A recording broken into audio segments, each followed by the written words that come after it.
Muito bom dia, boa tarde ou boa noite para você que está nos assistindo nessa primeira edição do Irradiar Convida. Esse que é o primeiro produto do projeto Irradiar Educação e Comunicação, uma parceria da UNDF, Universidade do Distrito Federal, com a Rádio Cultura FM, aqui também do Distrito Federal, e o grupo Catarse de pesquisa também da Universidade do Distrito Federal. Meu nome é Guilherme Gonçalves, hoje eu estou aqui ao lado da minha colega Elaine Brito, e hoje o Irradiar convida e recebe o deputado distrital Gabriel Magno, do Partido dos Trabalhadores do Distrito Federal, para a gente falar sobre orçamento público.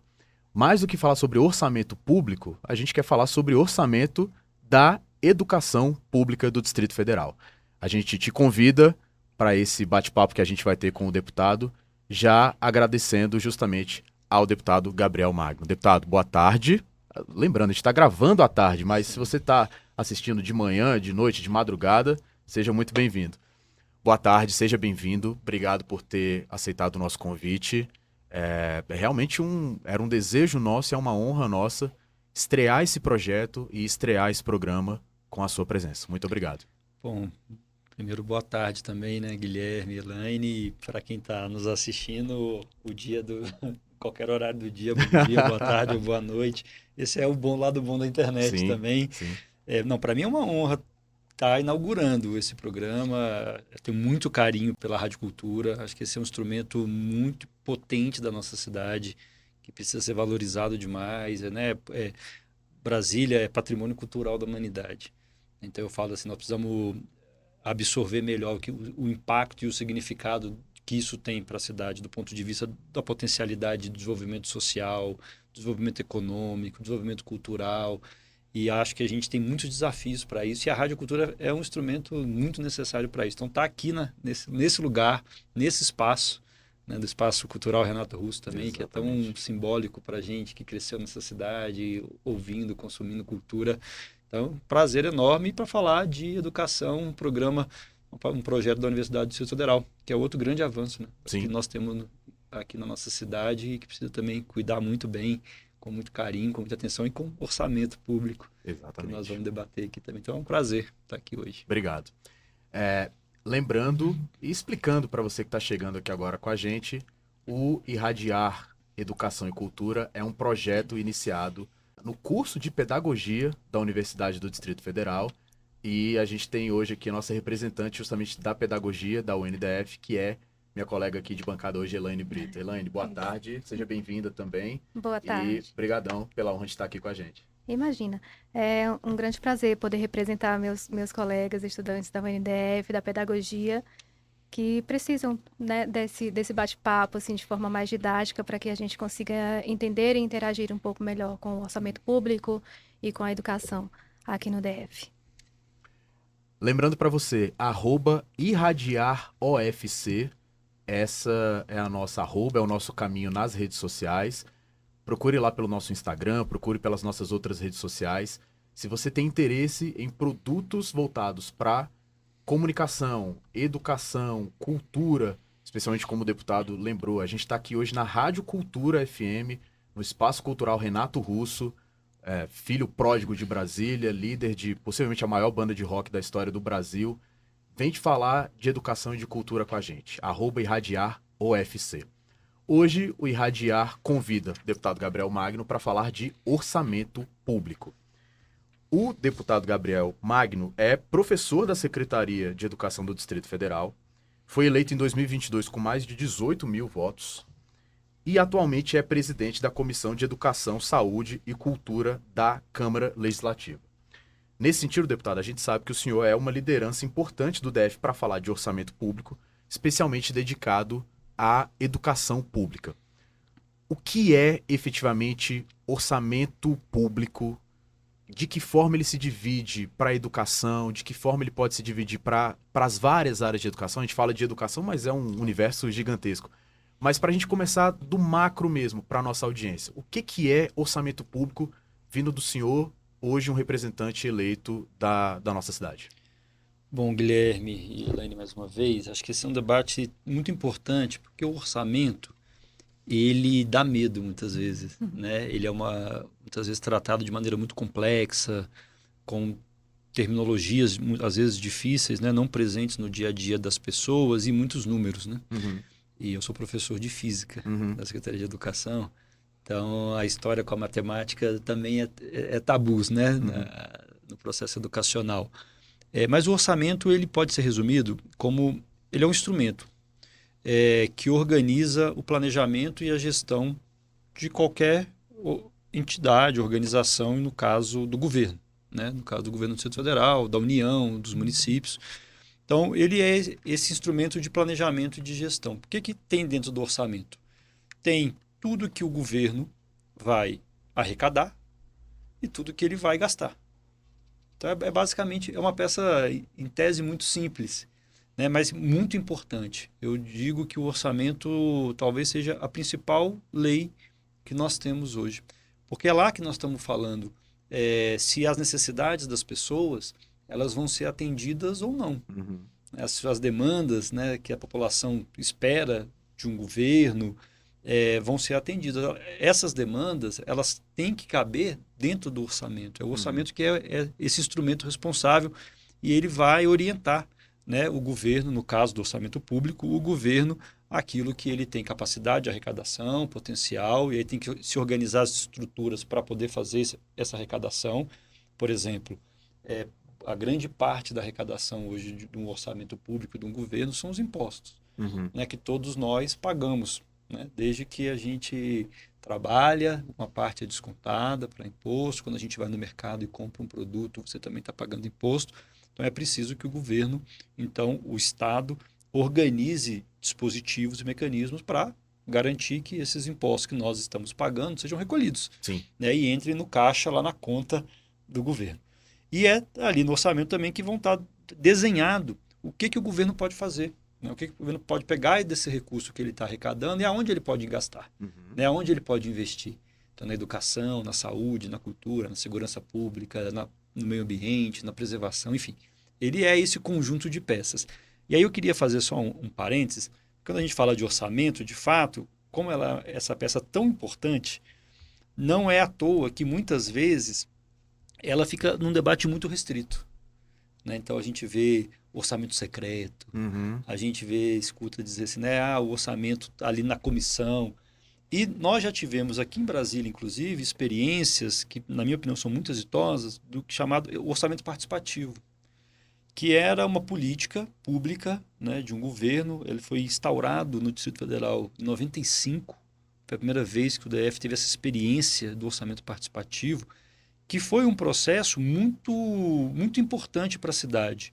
Porque qual foi a opção do governo naquele momento com o orçamento participativo? Uma parte desse recurso de investimento, que o governo, o recurso que ele pode gastar em qualquer área, ao invés dele, governo, decidir, vai tanto para a educação, tanto para a saúde, se criou um processo de escuta e de mobilização que as pessoas poderiam escolher e priorizar. Então, em Santa Maria, se fez uma série de plenárias, de reuniões públicas para a comunidade dizer qual era a prioridade do gasto do gasto público do para a orçamento. cidade. Aham, É a construção de uma creche, é a construção de um hospital, é a melhoria da pavimentação, é melhorar a acessibilidade, é mais iluminação pública para melhorar também a questão da segurança, é construção de habitação, de moradia social. uhum, Então, esse processo foi muito significativo para o Distrito Federal. Infelizmente, ele foi descontinuado, não se tornou uma política de Estado.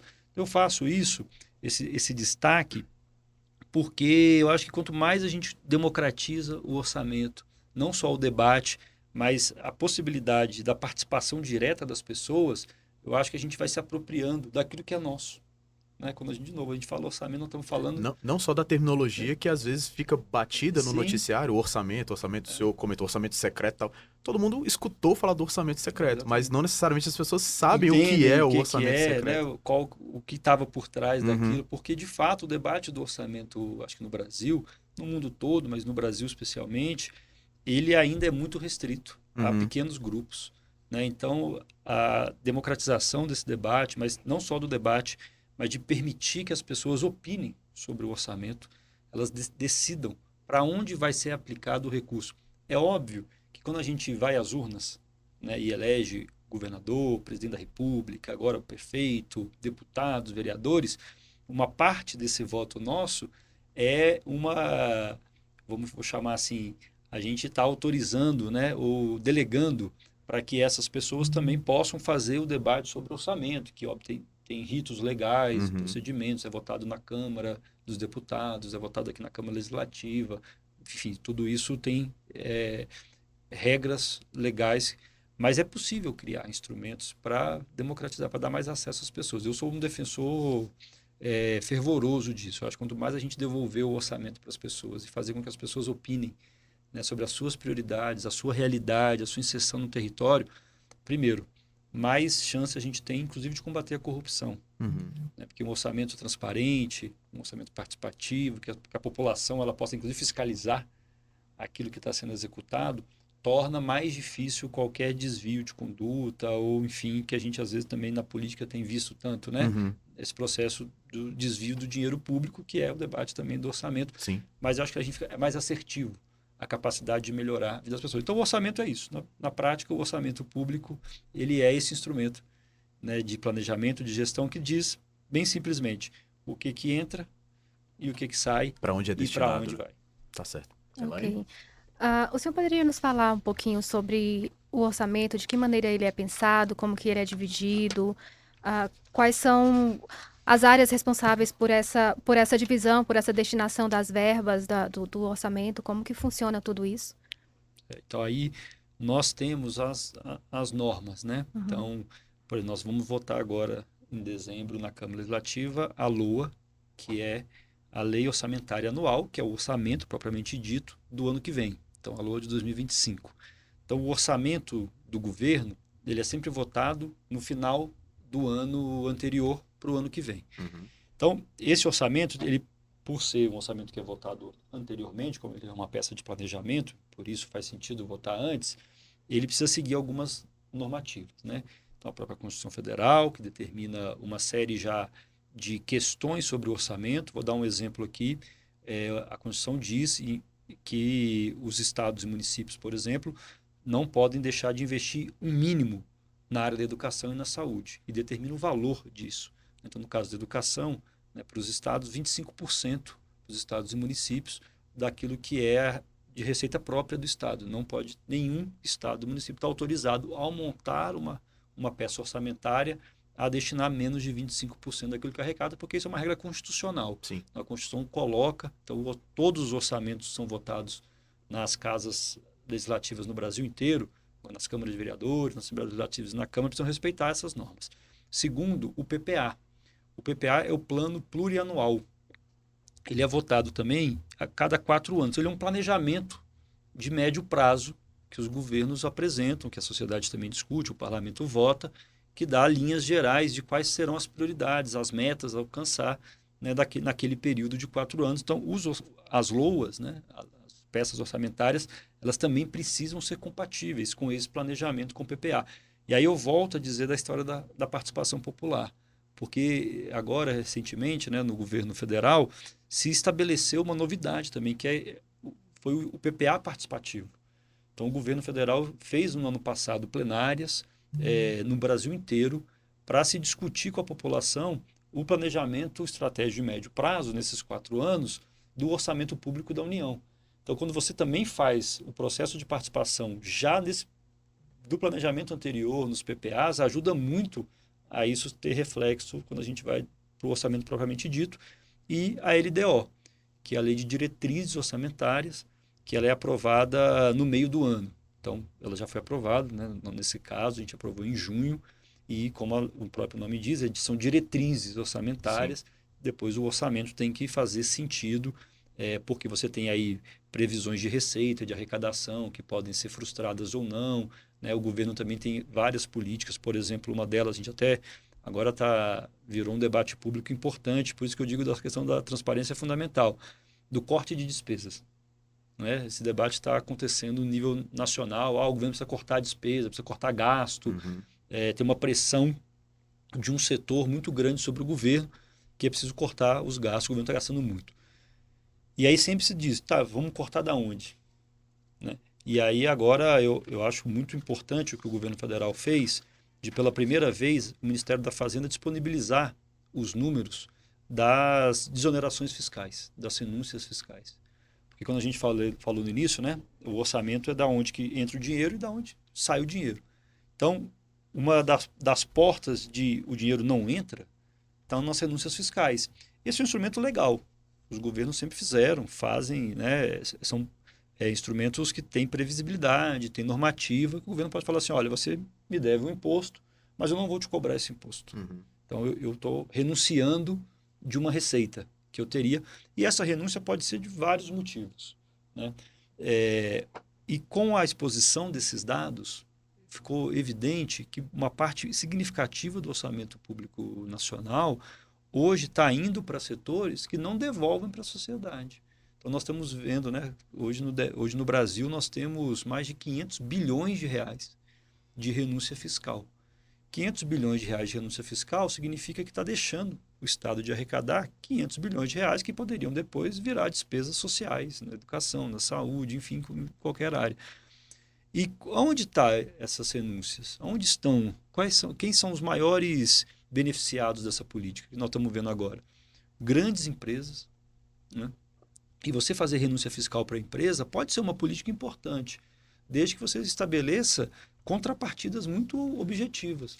Porque se eu falo assim, vamos supor aqui, Guilherme, que você tem uma empresa, uma indústria têxtil, Uhum. e a gente está vendo que a economia está precisando gerar mais emprego.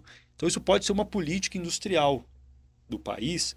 Assim, olha, Guilherme, então você não vai precisar pagar mais esse imposto aqui. Por quê? Porque eu acho que a sua indústria precisa crescer, você precisa contratar mais funcionários, gerar mais emprego, melhorar a renda dos seus trabalhadores, a gente ficar mais competitivo no mercado internacional. Então, para isso, o governo fala o seguinte, ó, vamos te dar um benefício fiscal, que é renunciar ao imposto. Né? Então, você não precisa pagar para o governo federal, mas a contrapartida é gerar emprego, melhorar o nível de renda, né, dos trabalhadores Daquela comunidade. e impulsionar o setor da indústria têxtil, por exemplo, a crescer. Isso é importante e, infelizmente, na história do Brasil a gente não vê muito isso. Os benefícios são dados, mas as contrapartidas não são cobradas. Então, o Guilherme tem esse benefício fiscal, não precisa pagar imposto, a sociedade paga de maneira geral como um todo, Uhum. porque no somatório são 560 bilhões de reais de renúncias fiscais no Brasil. E quantos empregos o Guilherme gerou? Qual a melhoria no salário ele gerou? 560 bilhões ano. Ano, por ano. Ok. Né? Então, a LDO, estou falando desse exemplo porque quando a gente vai fazer, para voltar na pergunta, né? Então, você precisa respeitar esses normativos legais. A Constituição, a própria LRF, né? A Lei de Responsabilidade Fiscal, o PPA e as LDOs, e aí você, a partir de uma série de outros critérios que tem. Então, o orçamento não pode ser também, ele tem amarras legais que é preciso ser respeitadas. Então, e aí ele é dividido por áreas, né, de atuação. Então, por funções, a Secretaria de Educação, da Saúde, a Secretaria de Meio Ambiente, a Secretaria de Cultura, a Secretaria de Segurança, despesa de pessoal, se a despesa vai ser de custeio ou de investimento. Então, o orçamento tem uma série de regrazinhas, né, que na hora da montagem precisam ser cumpridas. E por isso que eu volto sempre nessa tese fundamental. E é por isso que eu também, assim, parabenizar essa atividade aqui hoje, porque esse é um tema muito importante. Quanto mais a gente conseguir falar sobre, tentar desenhar, né, tentar explicar isso, mas mais do que isso, as pessoas também acompanharem esses processos melhores. E eu falei da renúncia fiscal, vou dar o exemplo do Distrito Federal. No Distrito Federal, nós saímos de 2019 para 2023, que é quando a gente consegue fazer o balanço, né, do orçamento, né, quando fecha o ano, porque o orçamento também ele muda ao longo do ano. Né? Porque se a gente vai votar o de 2025 agora em dezembro, ao longo do ano de 2025, ele vai mudando, porque você pode ter frustração de receita aqui, pode aumentar a receita ali, né? Enfim, às vezes acontece alguma tragédia, e aí você não tinha previsto, né, que, enfim, uma enchente que possa acontecer, como aconteceu recentemente, então você precisa destinar, realocar recursos para isso. Então, o orçamento também ele vai sendo necessariamente alterado, né? Totalmente mutável. durante o ano.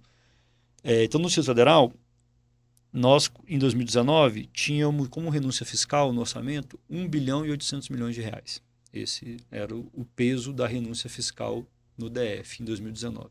Em 2023, foi de 9 bilhões de reais. Então, é um crescimento de mais de 400%, mais de 4 vezes. Nenhuma área do orçamento do Distrito Federal cresceu tanto quanto a renúncia fiscal. Então, essa é uma opção política, obviamente, de um governo, de um parlamento, né, que se tem também ali uma composição política, de aumentar o orçamento público do Distrito Federal com renúncias fiscais para grandes empresas, grandes empresários. De novo, eu não acho que tem que necessariamente ser zero as renúncias fiscais. Ela pode ter benefícios para a sociedade. O problema é que nós não estamos vendo isso no Distrito Federal. Porque se a gente aumentou no orçamento 4 vezes a renúncia fiscal para grandes empresas, a gente não viu nesses anos o emprego crescer nessa mesma proporção. Pelo contrário, nós temos visto no Distrito Federal uma média de desemprego maior do que, por exemplo, a média nacional. Nós não vimos no Distrito Federal um crescimento compatível com esse crescimento da desoneração fiscal da renda média dos trabalhadores, né? Pelo contrário, a renda média da cidade ainda não avança tanto quanto quando se compara com outras unidades da federação. Então, essa crítica que a gente faz também, esse processo, né, de um orçamento e o orçamento, ele também tem uma disputa política, obviamente, enorme. Eu assumi aqui, eu falei que para mim o orçamento é a principal lei do Estado. É que decide onde vai cada coisa. Então, obviamente que as pessoas vão disputar, os setores vão disputar o que cada um vai ficar, né?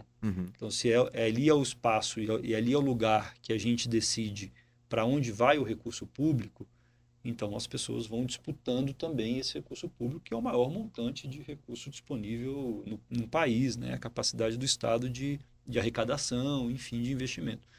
Então, acho que para responder, né, o orçamento ele é dividido, então, assim, né, respeitando essas normativas legais que estão acima da própria lei orçamentária, e também ele é dividido por áreas, por funções e por temáticas, né, que vai se desenhando ali em todas elas, né? A gente pode aqui ficar, enfim, aí sim é uma peça complexa, porque aí é uma tabela enorme, com vários números, área por área. Então, na educação, por exemplo, está lá despesa com transporte escolar, despesa com alimentação escolar, despesa com compra de uniforme, manutenção de escolas, enfim, reforma, pessoal. Então, todo esse processo ele é bem detalhado na peça orçamentária, e aí a gente depois vai compilando os valores finais. Só para a gente ter uma ideia, o orçamento do Cidral para o ano que vem é da ordem de 66 bilhões de reais. Então, é muito significativo do ponto de vista de valores, né? A gente teve acesso a alguns dados de apresentações, inclusive que aconteceram na Câmara esse ano. A gente vai chegar lá daqui a pouquinho, especialmente para poder falar sobre essa situação de, como o senhor comentou, com o passar dos anos, houve um valor basicamente quadruplicado de renúncias fiscais. E o que a gente tem percebido nos últimos anos é que o valor mínimo, que o senhor também comentou, de investimento em educação tem caído. O percentual dele tem caído. Mas antes da gente chegar lá, a gente está falando de orçamento público no geral, mas trazendo agora para um aspecto da educação. Aqui em Brasília, aqui no Distrito Federal, o senhor também comentou que a gente tem na Constituição todas essas situações de os gastos são municipais, estaduais, federais. Aqui a gente tem essa situação que é única do Distrito Federal, que tanto as competências municipais, estaduais, elas são conjuntas. O senhor é servidor da Secretaria de Educação, é um caso muito único, onde a Secretaria de Educação do Distrito Federal tem que cuidar das quase 700 escolas, toda uma rede das creches, dos CEPIs, transporte escolar, alimentação escolar, que são na base de 100 milhões o orçamento anual, cada um. Como é que é para o Distrito Federal hoje cuidar dessas competências no aspecto do orçamento distrital? É só dinheiro do governo do Distrito Federal que é trazido para a educação? Tem dinheiro do governo federal? esse dinheiro do governo federal é via FNDE? Explica isso um pouquinho pra gente, por favor, porque justamente como a nossa situação é muito única, é muito diferente, pra gente deixar o nosso telespectador ciente disso também, por favor. Bom, nós temos na Constituição a delimitação do Pacto Federativo, né? Então, a União, Estados e municípios. E o único ente subnacional que é sui generis, né? É o Distrito Federal, porque ele tem essa prerrogativa de ora se comporta como município, ora se comporta como Estado. Né? Acumula também essas prerrogativas que a Constituição determina para estados e municípios. E no caso da educação, isso é visto como? Porque, de maneira geral, a Constituição Federal fala que os municípios precisam cuidar da etapa da educação básica do ensino fundamental, né, prioritariamente. Ensino infantil e ensino fundamental. E os estados do ensino médio, prioritariamente. Então, é comum para quem está nos assistindo e nos escutando, e que ou não mora em Brasília, ou já morou fora, ou conhece algum familiar que mora fora. No caso do sistema educacional, muitas vezes, no mesmo bairro, tem uma escola municipal e uma escola estadual. Geralmente, a escola estadual é a escola de ensino médio, né, que é a prioridade do ponto de vista do Pacto Federativo Brasileiro, dos estados cuidarem, e a escola fundamental é a escola municipal, é a escola de ensino fundamental, enfim. Isso é muito comum. Eu, por exemplo, nasci em Minas Gerais, em Belo Horizonte, então cresci acostumado assim, dessa forma. Nessa dualidade. O Distrito Federal não tem isso. Porque como ele se comporta como município e como estado, que acumula essas funções, no caso da educação, toda a educação básica, prioritariamente, é uma tarefa da Secretaria Distrital de Educação, né? Secretaria de Educação do Distrito Federal, que precisa garantir, já que não tem aqui um ente municipal para cuidar da educação infantil e fundamental, e o Estado, né, do ensino médio. E eu até acho que, do ponto de vista educacional, isso é uma grande oportunidade, porque o Brasil é um país continental e muito diverso. E muito diverso em todos os sentidos, culturais e muitas vezes desiguais, né? É diverso e desigual, mas do ponto de vista da capacidade de arrecadação também dos entes federados. Então, tem município que arrecada muito mais do que outro município e o estado. Então, você gera... Eu sou de Minas Gerais, né? Vou dar o exemplo de Minas Gerais, que é um estado que tem o maior número de municípios do Brasil, de uma diversidade enorme. Tem municípios que têm uma capacidade de arrecadação muito baixa. E isso, obviamente, reflete no que aquele município tem de obrigações, como, por exemplo, ofertar educação básica de nível fundamental. Então, provavelmente, essa escola tem mais dificuldade de financiamento, o salário do professor é mais baixo, as condições estruturais são menores. E naquele mesmo município deve ter uma escola estadual, e o Estado tem um pouco mais de capacidade de arrecadação, que você já cria uma diferença... Uma disparidade, né, entre... ali na mesma rua. Uma escola que está só atravessar a rua, você tem 2 professores recebendo salários diferentes, porque são de redes diferentes e porque tem estruturas diferentes. Né? Ou vice-versa, às vezes o município tem mais capacidade de arrecadar e tem uma escola municipal que tem mais estrutura do que a do Estado, e você vai gerando esses conflitos. E dentro do próprio Estado, essa rede também é muito desigual.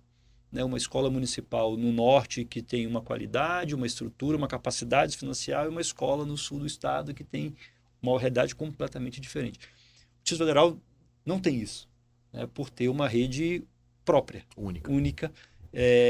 Você permite ter uma capacidade de planejamento, de organização sobre a rede, na minha opinião, é uma grande potencialidade do Distrito Federal. Você tem uma grande capacidade de pensar a política pública. E não é à toa que o Distrito Federal foi vanguarda de uma série de políticas públicas que deram certo no Brasil inteiro, por essa capacidade, por essa peculiaridade de ter um território menor, mais concentrado e com políticas mais centralizadas. Então, essa capacidade de testar políticas públicas, né, de pensar políticas mais gerais, aqui a gente sempre teve experiências importantes sobre isso. A gente pode falar de várias delas. Então, eu acho que isso é uma primeira questão também sui generis, né, do Distrito Federal. E do ponto de vista do financiamento, então, você tem as obrigações de Estado e município, então, no caso da educação, os 25%, né, que também é para estados e municípios, a Constituição determina 25% para Estado e município, 18% para a União, no caso da educação. Quando a gente vai para a saúde, aí isso fica, é preciso fazer uma média, porque o que a Constituição fala do investimento para o município e para o Estado é diferente. Então, como o DF se comporta como Estado e município, esse cálculo é preciso fazer uma média desses valores de município e Estado, aí se chega num número peculiar para o Distrito Federal do investimento mínimo na saúde. Mas na educação não tem esse problema, porque são 25% tanto para estados e municípios, então você precisa fazer o recorte. O que é recurso próprio, 25% tem que ser destinado à educação. Além disso, o Pacto Federativo prevê também uma série de instrumentos de financiamento. O Fundo de Participação dos Estados e Municípios, você tem, por exemplo, no caso da educação, o salário educação, você tem uma série de impostos federais que compõem a cesta do Fundeb, que é o Fundo Nacional de Desenvolvimento da Educação Básica, e que o Distrito Federal também acessa, quanto o Estado e quanto o município, então recebe isso. E uma característica que só o Distrito Federal tem, que é o Fundo Constitucional, né, que é um repasse que é feito da União para o Distrito Federal para custear despesas da área da segurança, educação e saúde. Sim. Então, além de todo essa cesta de impostos que constitui as políticas nacionais de transferência da União para os estados e municípios, que o DF também acessa e também participa, além da arrecadação própria, o DF ainda tem um fundo constitucional. E o fundo constitucional ele é muito significativo. Ele é quase um segundo orçamento. Sim. Né? Então, de 66 bilhões de reais, daqui a pouco eu pego aqui o dado certo, mas quase 24 bilhões de reais é do fundo constitucional, é quase metade. Então, estamos falando ali de mais ou menos 65, 35, né? 60, 40, 65, 35, a divisão de recurso próprio do Fundo Constitucional. Isso permite para o Distrito Federal, deveria permitir para o Distrito Federal, uma capacidade de investimento e financiamento na educação, que é o debate que nós estamos fazendo aqui hoje, muito maior do que a média nacional. Né? Muito maior que a média nacional. E, de um determinado período da história, a gente teve, de fato. A gente chegou a ter aqui uma rede que tinha, talvez, os melhores salários dos professores do Brasil. Isso já foi motivo de celebração, de comemoração, de orgulho dessa cidade. Falo que eu sou professor da Secretaria de Educação e fui sindicalista também do movimento sindical de professores. E lembro que a gente fazia várias mobilizações, greve em todos os governos, aí não sem bandeira partidária ideológica, dos governos de esquerda, dos governos de centro, dos governos de direita. E a gente escutava muito isso dos governos. Não, mas você já tem o melhor salário do Brasil. Por que vocês estão fazendo greve? Por que vocês estão fazendo greve? Já tem o melhor salário do Brasil. Né?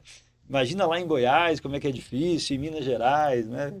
E a gente escutou muito isso durante muitos anos. E hoje, por exemplo, nós não temos mais esse maior salário do Brasil. Então, essa capacidade do Fundo Constitucional, ela deveria permitir isso. Esse é um financiamento maior para nossas escolas, não só capacidade de salário, contratação, mas de estrutura física também. Né? Poderiam ter aqui escolas com quadras cobertas, laboratórios funcionando assim, né, de maneira com estruturas mínimas muito mais adequadas do que a gente, infelizmente, ainda tem na nossa rede um déficit enorme também de salas de aula, de espaços pedagógicos. Né? Então, o Brasil tem essa peculiaridade, que, na minha opinião, é um grande potencial. Né? Um grande potencial que precisa ser melhor aproveitado, na minha opinião, por parte da sociedade de maneira geral, mas também das autoridades, do poder público, né? Na hora de fazer esse planejamento e esse investimento na área educacional. Beleza, ótimo. Deputado, ainda dentro dessa pergunta, como o senhor resumiria a sua resposta de uma forma bem didática para que os estudantes mesmo do primeiro semestre consigam entender de forma clara o que o senhor acabou de falar? Bom, vou pegar aqui um número, que eu acho que com o número a gente visualiza bem. O que está previsto na LOA para o ano que vem, de 2025, no orçamento da educação. O montante de recurso do governo do Distrito Federal, ou seja, que é da Secretaria de Educação, de recursos próprios, mais o repasse vou chamar assim, de cesta de impostos do Fundeb, da ordem de 7 bilhões e 385 milhões de reais. O do Fundo Constitucional para a Educação é da ordem de 5 bilhões e 440 milhões de reais. Então, aquela divisão que eu falei, né, quase metade, ela se aplica aqui.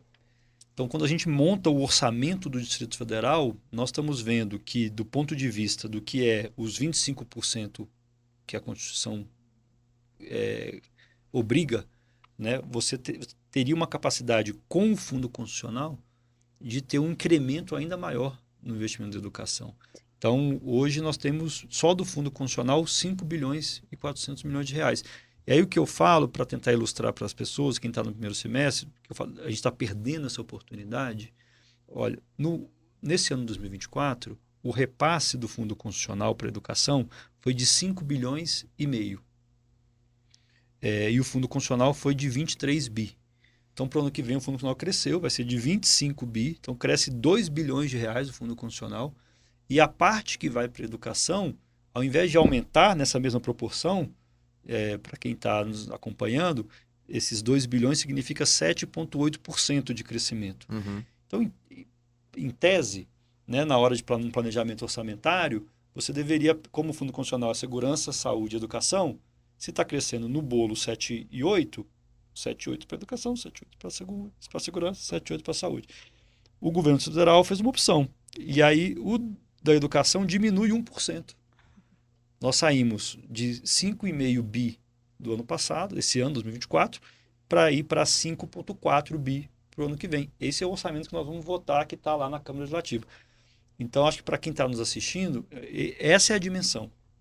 Né? O que nós poderíamos ter aqui nós vamos ter 100 milhões de reais a menos para a educação do Fundo Constitucional. Se você fosse aplicar aqui só mesmo a régua média do crescimento dos 2 bilhões, nós poderíamos ter um crescimento na ordem de quase 500 milhões de reais. E estamos tendo um decréscimo de 100 milhões, né, de quase 100 milhões de reais. Então, isso tem um impacto enorme dentro das escolas. Só para ilustrar que é o debate do orçamento, dos números, mas que eu acho que quando a gente vai comparando, vai ficando mais fácil entender. Um dos programas do orçamento do Distrito Federal para a Educação é um programa chamado PEDAF, que é o Programa de Centralização Administrativa e Financeira. Na verdade, é o dinheiro que o Secretaria de Educação entrega direto na escola. Ele cai na escola, tem um critério para a escola receber, que é o número de estudantes, que é o dinheiro que serve para a manutenção da escola. A direção da escola, com esse dinheiro, compra gás para poder fazer merenda escolar. Está comprando até papel agora, porque a secretaria parou de fornecer papel, resmo, então está podendo comprar. Mas materiais pedagógicos na escola, uma cartolina que precisa, pincel, é o dinheiro que, porventura, serve para pintar a escola, para comprar, por exemplo, um quadro digital, ou um quadro mesmo... uma louça, né, analógica, né, mas com melhor qualidade, enfim, investir esse recurso ali para melhoria das condições da escola. O orçamento desse ano para esse programa, o PEDAF, foi de 119 milhões de reais. Estou falando, nós poderíamos ter um aumento, se aplicasse o 7,8%, de 500 milhões a mais no orçamento. Então, o que o governo gasta com todas as escolas da rede, para isso, comprar gás, papel, pintar a escola, reformar, botar um ar-condicionado na sala de aula, 119 milhões de reais. Então, nós poderíamos ter esse acréscimo para o ano que vem de 500 milhões de reais. Isso significa quase 4 vezes o valor que as escolas poderiam receber diretamente com esse recurso dentro da escola. E está indo para outra área, está indo para outro lugar. Né? Aí, qual o outro lugar? Por isso que eu volto naquele debate que eu comecei do orçamento participativo. Quem deveria fazer essa escolha, na minha opinião, deveria ser a população de maneira mais direta. Óbvio, a população elegeu um governo legitimamente, né, reconhecido, não tem que se questionar sobre a legitimidade desse processo. A população elegeu parlamentares que vão votar o orçamento. Mas se a gente democratizasse o acesso ao orçamento, eu tenho plena convicção, certeza absoluta, que as demandas reais da população elas estariam melhor representadas nesses cortes ou nessa alocação de recursos. Por que corta de uma área, não corta da outra? Por que não se amplia o investimento numa área? Então, não sei se, né, assim, para responder essa pergunta, Acho que só para ilustrar, a gente poderia aqui falar sobre vários, mas eu acho que esse, para mim, é o que melhor ilustra a capacidade que a gente poderia ter hoje de ter escolas, né, muito melhor equipadas. Hoje eu passei o dia, a manhã toda, antes de vir para cá, visitando algumas escolas do Distrito Federal.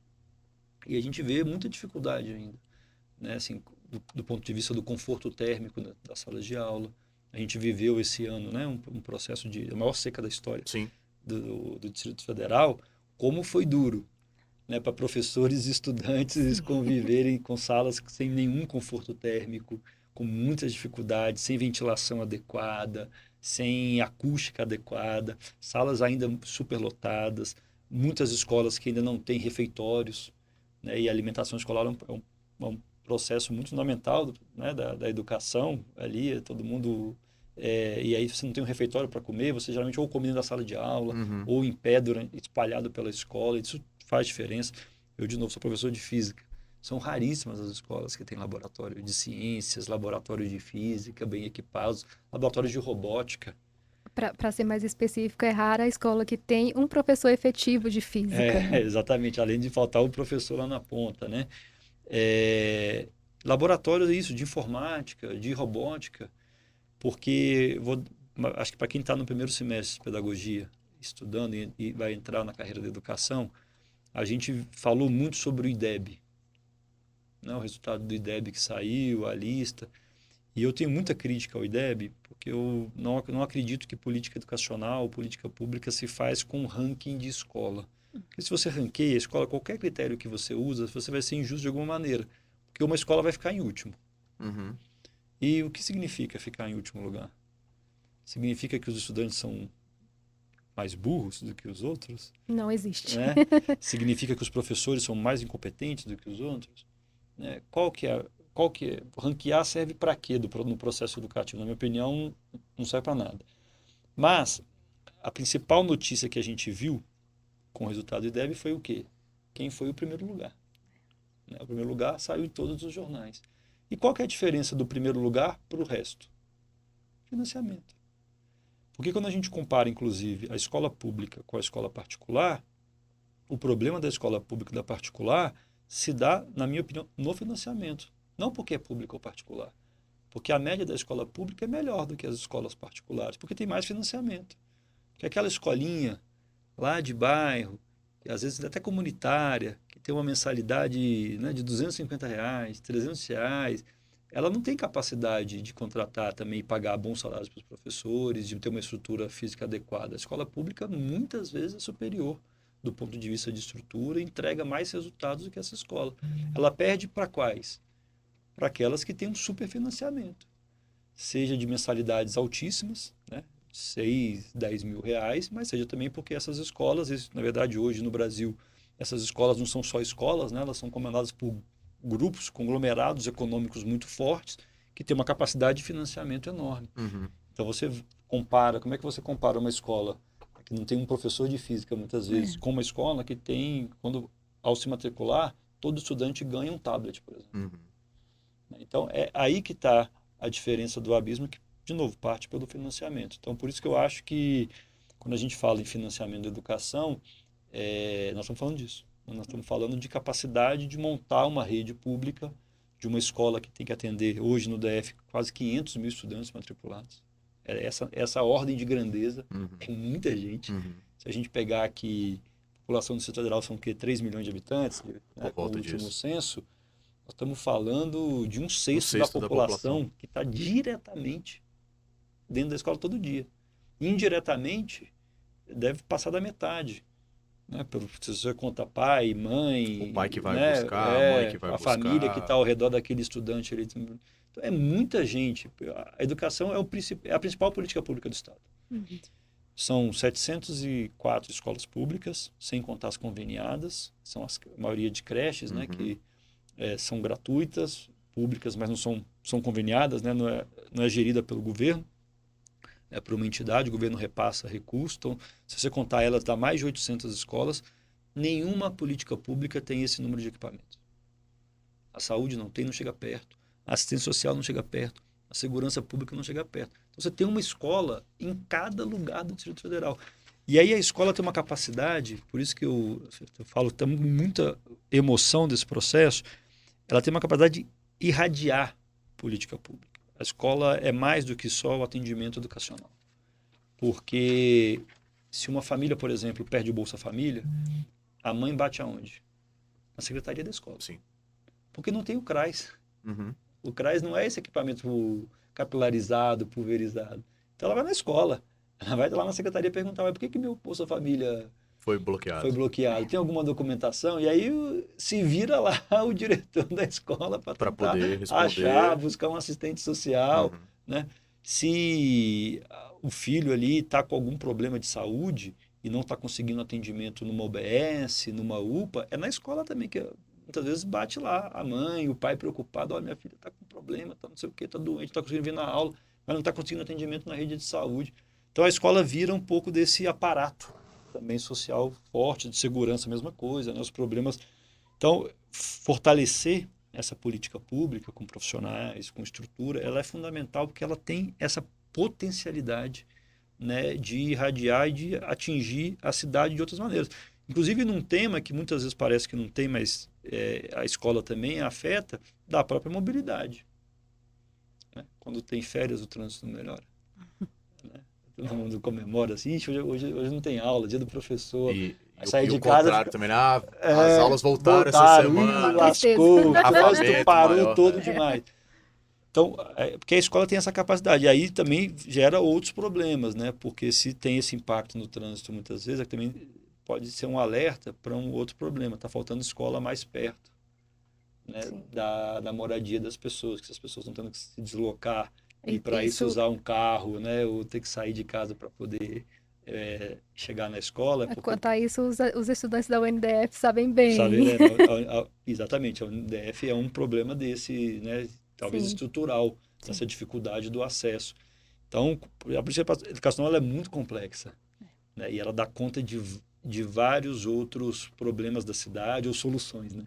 Que a cidade pode ter se a pensar, ou olhar pela escola, olhar, no nosso caso agora também com a Universidade Centro Federal. Até para a gente falar da UNDF daqui a pouquinho, mas só para aproveitar o ensejo aqui, a gente está falando de capacidade educacional do Distrito Federal e orçamento educacional. A gente queria também chegar nessa parte da universidade, que o senhor é um defensor, claro, inato também da universidade para todo mundo. Mas só puxando esses dados que o senhor passou para a gente e fazendo duas perguntinhas em uma. A gente tem alguns dados aqui, juntando duas coisas. Diminuição de capacidade do Estado em situação de fomento e o aumento das exonerações fiscais. A gente tem uns dados aqui que foram apresentados em discussões na Câmara esse ano, de previsão orçamentária para 2025, que o senhor comentou, que mostram que nos últimos 15 anos, de 2010 para cá, os recursos destinados à educação pública têm se aproximado do mínimo constitucional de 25%. Em 2011, por exemplo, era 30,27% do orçamento, tem um número líquido disso, e em 2025 a gente está prevendo 25,32%. Ou seja, basicamente hoje a gente está conseguindo, a gente como Estado, Distrito Federal, está conseguindo prever o mínimo obrigatório. A gente ia perguntar aqui o que tem acontecido para esse percentual ter diminuído, mesmo que os números líquidos não tenham aumentado. E aí o senhor também comentou das exonerações fiscais, e bate nesse dado dos 5 bilhões. Ainda nessa seara, tendo em vista que o orçamento da educação pública em 2025 está na casa dos 5,4, né? 5,4 bilhões. Que relações a gente pode fazer disso? Como é que a gente teve tanto incremento de desoneração fiscal? O senhor comentou, foi de 1,8 bilhão em 2019 para 9 bilhões em 2023, quadruplicou. E como é que a gente não conseguiu trazer isso efetivamente para a educação, uma vez que a gente está cumprindo basicamente o mínimo constitucional? Que gargalo a gente tem hoje e por que a gente não consegue, como o senhor falou, a gente tem muito incentivo fiscal, mas efetivamente isso não volta para a sociedade, acaba não voltando para o nosso caso aqui, para a educação pública. Falou assim, o mínimo está virando o máximo, o piso virou teto. Então, e é por isso que quando a gente começou lá no início falando das amarras, muitas vezes, que o orçamento tem, muitas vezes essas amarras são importantes. O mínimo constitucional da educação, por exemplo, é uma dessas amarras que, na minha opinião, é fundamental. Por quê? Porque a gente volta a debater isso hoje no espaço, no debate público, vou chamar assim, com o negócio, com a questão dos cortes de gastos e tal, mas também começam a se discutir os mínimos constitucionais. Né? O setor começa a falar assim, tem que acabar com o mínimo constitucional da educação, tem que acabar com o mínimo constitucional da saúde. E qual que é o risco de acabar? É esse dado. O mínimo está virando máximo. Então, se não tivéssemos o mínimo, talvez o investimento em educação seria ainda menor. Porque se o orçamento é o espaço que todo mundo briga para ter uma parte dele, né, uma fatia desse bolo, se você não preserva enquanto sociedade, essa foi uma opção que nós fizemos enquanto sociedade, na Constituição de 88, de que a educação e a saúde precisavam ser preservadas, né, com esse mínimo constitucional, hoje talvez a gente estaria numa situação ainda mais crítica. Mas esse número ele é assustador, porque se nós saímos de 2011 de 30, um pouco mais de 30%, né, de investimento em educação para os 25,32% para o ano que vem, e esse ano bateu 25,08%, e aí tem dois asteriscos que eu também acho que são importantes falar, eles decorrem de uma série de fatores. Talvez não é uma resposta.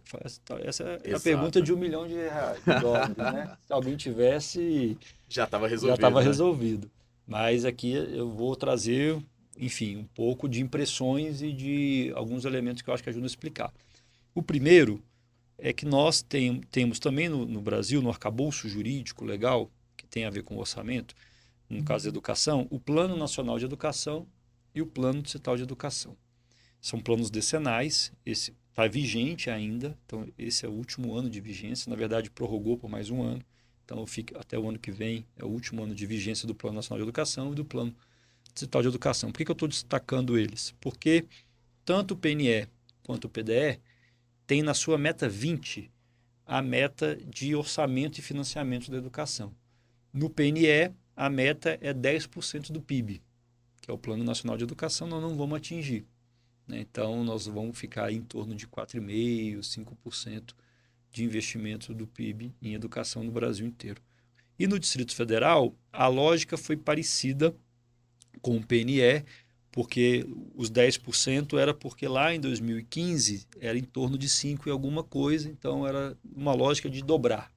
Chegar nos 10, que era uma marca histórica, mas que no efeito prático era dobrar o investimento em educação nos 10 anos. Então, essa conta foi feita para o Distrito Federal. Então, aqui em 2015, nós tínhamos um investimento em educação na ordem de 3,7% do PIB, quando você faz a conta do PIB. Então, PIB é diferente do orçamento, né, de receita. Né? PIB é tudo aquilo que se produz, então é um valor maior do que se arrecada. Né? Para efeito prático, assim, para as pessoas tentarem ilustrar, não talvez muito preciso, mas toda vez que uma pessoa trabalha e recebe um salário, uma parte vira imposto. Sim. Então, o PIB é o salário inteiro. O orçamento é o que desconta do imposto. Então, ele é menor. De bruto e líquido mesmo, nesse caso. Ele é menor, né? Então, eu tenho um salário de R$5.000, pago R$1.000 de imposto para o Estado.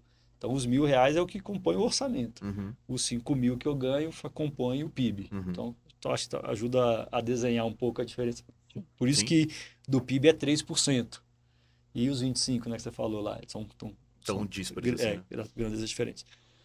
Mas em 2014, 2015, o PIB do DF com educação era na ordem disso, de 3,7% do PIB ia para a educação. Então, o que o PDE fez na meta 20? Dobrar, quase dobrar. Então, a meta era para chegar ano que vem em 6,2% do PIB. E nós vamos chegar em menos de 3%, 2 e alguma coisa. Então, não só nós não conseguimos dobrar, como nós estamos recuando. Perdendo, né? Estamos perdendo investimento relativo na educação. Então, tem uma primeira explicação aí. Porque nós não conseguimos atingir, do ponto de vista geral, o financiamento da educação. Aí tem vários motivos. Nós perdemos um fundo de receitas que era fundamental para atingir isso, que era os royalties do pré-sal.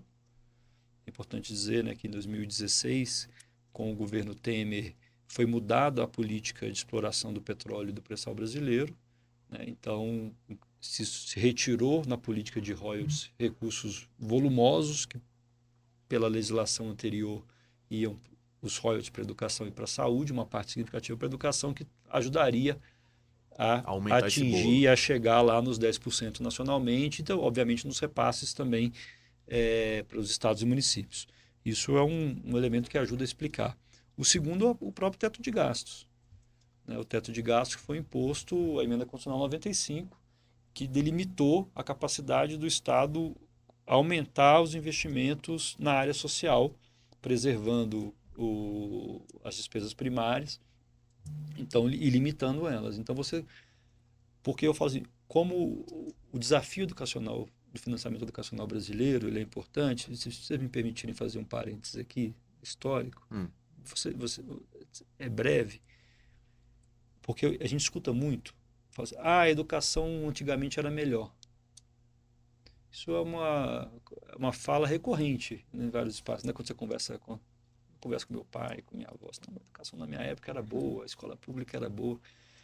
E o que é o grande desafio da Constituição de 88? O que ela trouxe de uma novidade e que faz a gente ter essa sensação de que a educação piorou? Que a Constituição de 88 universalizou o acesso. Até 88, a escola pública não era universal no Brasil. Pelo contrário, inclusive, muitos de nós têm parentes, né, relações familiares ou de amigos que não estudaram na escola pública, não acessaram, não formaram, não fizeram ensino médio, porque ela não era uma obrigação. Não estava no texto constitucional que o Estado deveria garantir. Então, a escola pública era para muito pouca gente. A grande maioria do povo brasileiro não acessava a escola. A Constituição de 88 trouxe essa novidade. A escola virou obrigatória. Um dever do Estado e um direito das famílias, né, das crianças, adolescentes, jovens e adultos. Isso fez esse desafio do financiamento. Ao momento que você muda da noite para o dia, literalmente, né, a partir da assinatura do texto constitucional de 88, ou a partir de hoje é universal, municípios, vocês são obrigados a ofertar a educação fundamental do primeiro à oitava série. Aí depois virou nono ano, primeiro ao nono ano, depois a obrigatoriedade do 4 e 5 anos. Então a lei foi mudando. Mas foi da noite para o dia. Municípios, todos agora, é obrigado a matricular as crianças do primeiro ao oitavo ano. Estados têm que matricular no ensino médio. Isso gerou uma demanda sobre o Estado e sobre a escola enorme. E é o desafio do investimento. O número de matrículas que o Estado absorveu, que a escola pública absorveu, não acompanhou o aumento do investimento. Então, por isso que a gente ainda tem um pouco dessa sensação. A escola pública era boa antigamente. Era de qual recorte? Né? O recorte de que era uma escola para poucos. Você faz escola para poucos com um orçamento muito menor. Estou falando porque esse era o desafio fundamental. Então, por que o teto de gasto ele é um problema? Porque esse desafio da universalização que ainda persiste, né? Hoje nós universalizamos, e nós estamos agora no debate da qualidade, como é que universaliza garantindo qualidade, precisa que esse investimento em educação acompanhe esse crescimento de demanda de matrícula. E esse crescimento de demanda de matrícula, que o orçamento precisa acompanhar para garantir qualidade, ele não pode ser medido como a emenda constitucional 95 estabelece, que é a inflação.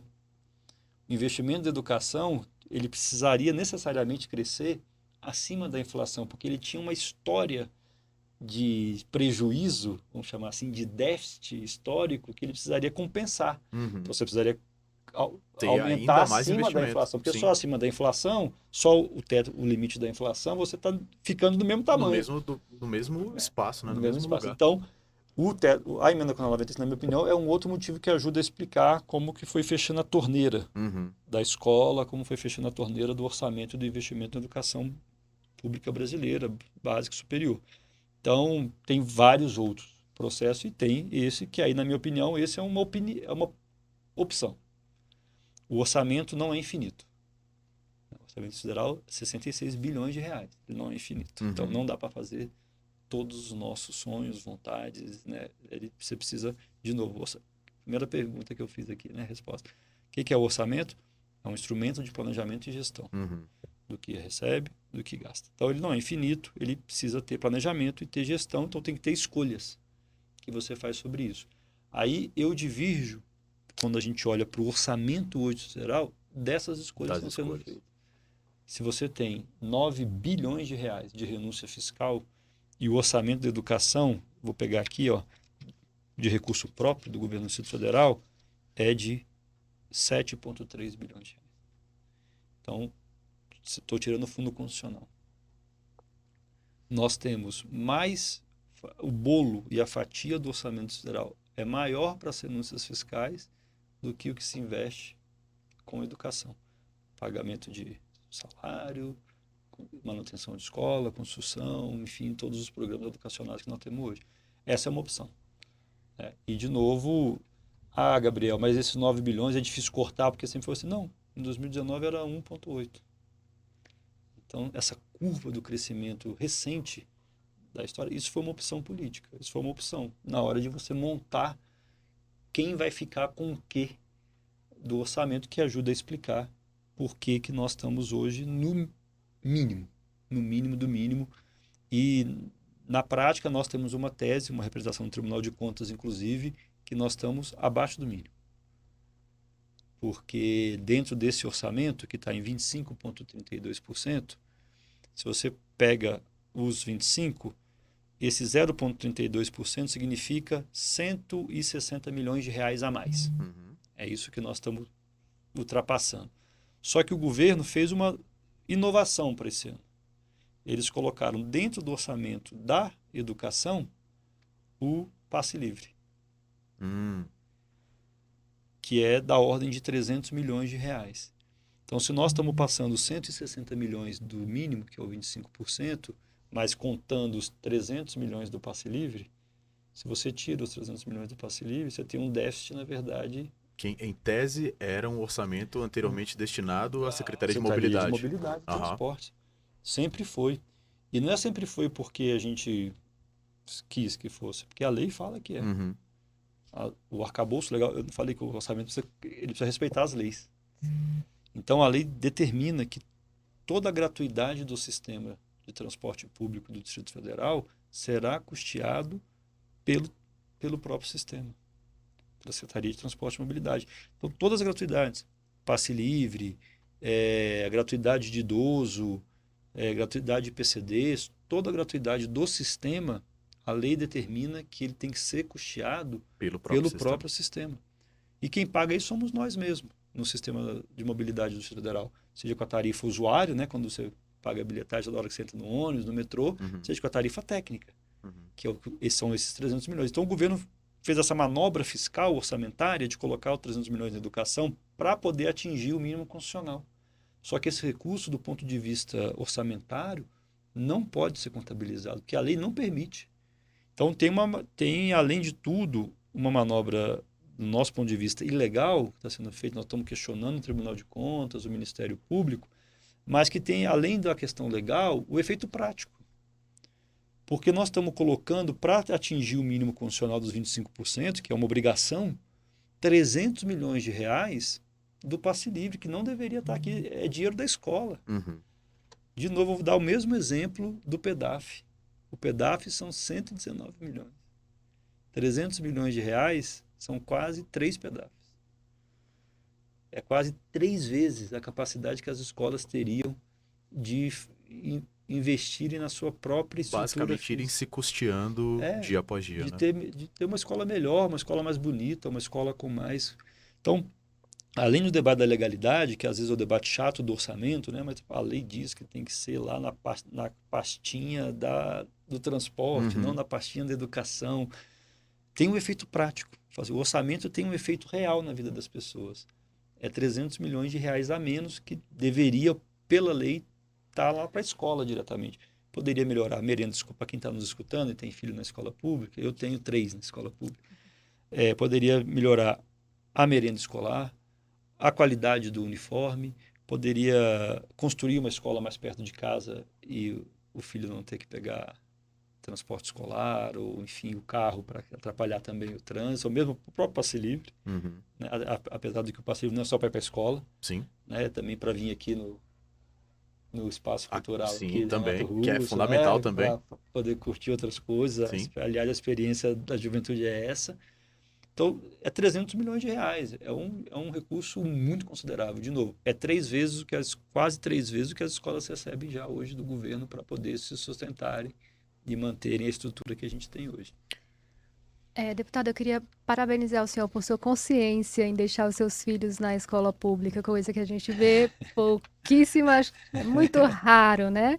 Um servidor, principalmente um político, colocar os seus filhos na rede pública. Você que está em casa, continue com a gente. Hoje você está vendo que não é de graça, que é aula E é o mesmo. primeiro, então nós vamos aprender É o primeiro, a a fazer, né? gente vai fazendo, a gente vai se conhecendo, a gente vai te convidando para que você continue com a gente.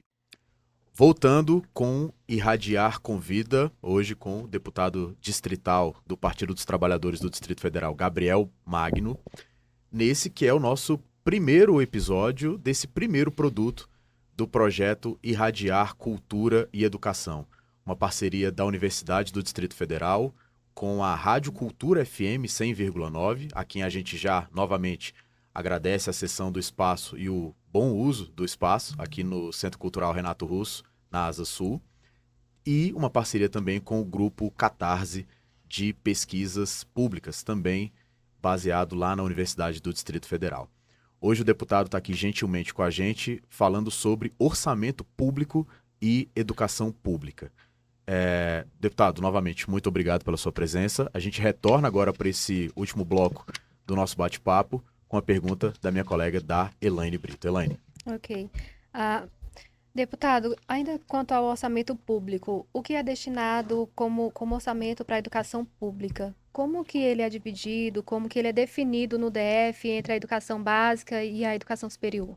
Muito bom, Elaine. Essa é uma questão que é fruto também de uma luta importante, porque, de novo, a gente volta para o preceito constitucional dos 25%. Então, na época da criação da Universidade Distrital, teve muita mobilização sobre financiamento. Você está criando, né, uma universidade que, obviamente, precisa ter recurso para poder se estruturar, para poder expandir, para ofertar também um ensino superior de qualidade. A gente sabe que o ensino superior também tem um custo relevante.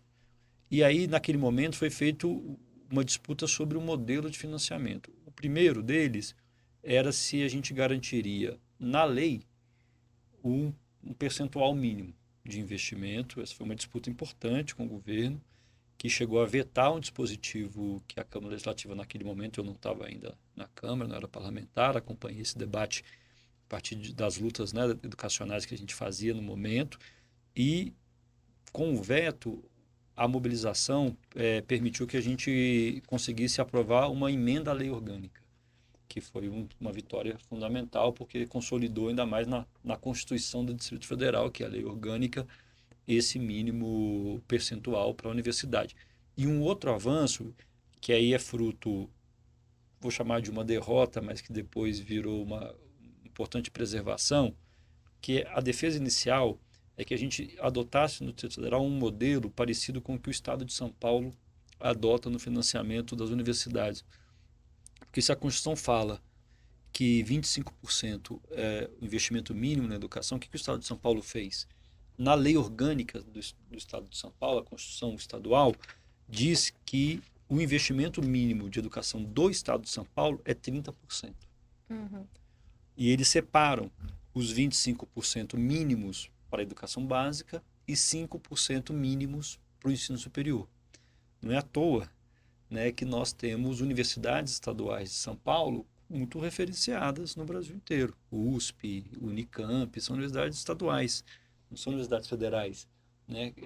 Geralmente as universidades federais têm mais capacidade de financiamento, as universidades estaduais vivem mais dificuldades, mas o Estado de São Paulo por quê? Porque garantiu um modelo de financiamento que é sustentável, né? Na Constituição, esse mínimo também de investimento. Por que isso é importante? Porque garante o financiamento do ensino superior e preserva o financiamento da educação básica.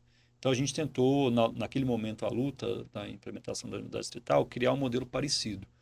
Esse não avançou, né, com esse 5%, com esse volume. Então, a mediação, mas que é um avanço, é de um fundo mínimo, que foi constituído, então, pela emenda à lei orgânica, que foi constituído o fundo da Universidade do Distrito Federal. Ele é importante porque ele tem recursos destinados, carimbados, todos os anos, e a gente também conseguiu colocar que o saldo remanescente fosse levado para o ano seguinte. Por que isso é importante? É um pouco do debate, a gente está aqui numa Casa da Cultura, na Rádio Cultura, do FAC, o Fundo de Apoio à Cultura, que é 0,3% da receita corrente líquida. Está lá na lei orgânica. Uhum. E uma vitória do FAC, que também é do Fundo da Universidade do Distrito Federal, é que se o governo não executa esse mínimo, 0,3% da recente corrente líquida daquele ano, esse saldo remanescente precisa ir para o ano anterior, para o ano seguinte. E não pode ser como acontece em vários outros fundos da peça orçamentária. O orçamento tem vários fundos constituídos.